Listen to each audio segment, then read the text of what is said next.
कार्तिक महात्म का दूसरा अध्याय। ब्रह्मा जी कहते हैं कि हे नारद, तुलसी की मंजरी सहित भगवान शालिग्राम का जो एक बूंद चरणामृत का पान करता है वह ब्रह्म हत्या आदि बड़े बड़े पापों से मुक्त होकर बैकुंठ को प्राप्त हो जाता है। जो भगवान शालिग्राम की मूर्ति के आगे अपने पितरों का श्राद्ध करता है उसके पितरों को बैकुंठ की प्राप्ति होती है। जो भगवान शालिग्राम की मूर्ति का दान करता है उसको समस्त पृथ्वी के दान का फल मिलता है, परंतु शालिग्राम की मूर्ति बेचनी नहीं चाहिए। विष्णु का पूजन शंख के जल से और शिव का बिल्व पत्रों से, सूर्य का तुलसी से, गणेश जी का धतूरे के पुष्पों से तथा विष्णु का केतकी के पुष्पों से, शिव का कनेर या कमल को छोड़ किसी अन्य लाल पुष्प से पूजन नहीं करना चाहिए। जो श्री विष्णु का पूजन कमल के पुष्पों से, लक्ष्मी का मालती और चंपा के पुष्पों से करता है वह भगवान के परम पद को प्राप्त हो जाता है।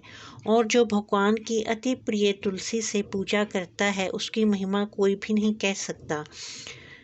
वह कभी माता के गर्भ में नहीं आता। तुलसी माला धारण किए मंजरी युक्त जिसकी मृत्यु हो जाए वह सीधा बिना किसी बाधा के बैकुंठ धाम को जाता है।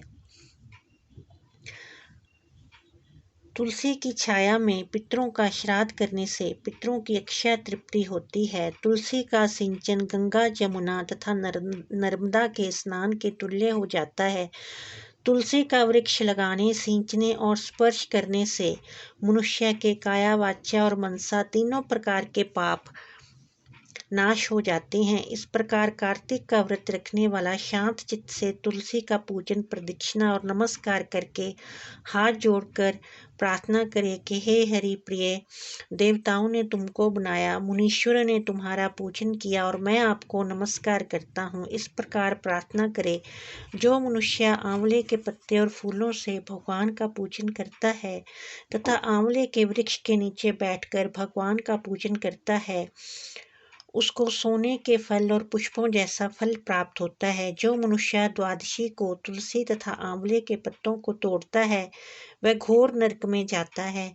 जो मनुष्य कार्तिक मास में आंवले के फल, तुलसी और गोपी चंदन की माला धारण करता है वह जीवन मुक्त हो जाता है। इस प्रकार व्रती मनुष्य भोजन करके चंदन, पुष्प, पान और दक्षिणा से ब्राह्मण को प्रसन्न करे, सारे मास भूमि पर शयन करे, ब्रह्मचर्य का पालन करे, पत्तल में एक समय भोजन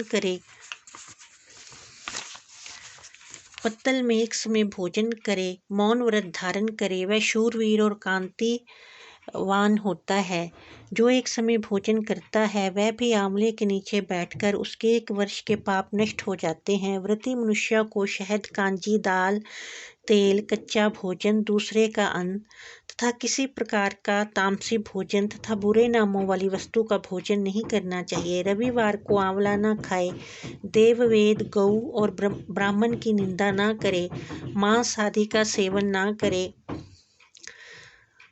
सब प्रकार के मांस कहते हैं मिट्टी में उत्पन्न हुए नमक, मसूर, बासी भोजन, तांबे के पात्र में डाला हुआ दूध आदि केवल अपने लिए ही पकाया हुआ भोजन, ये सब मांस के बराबर होते हैं।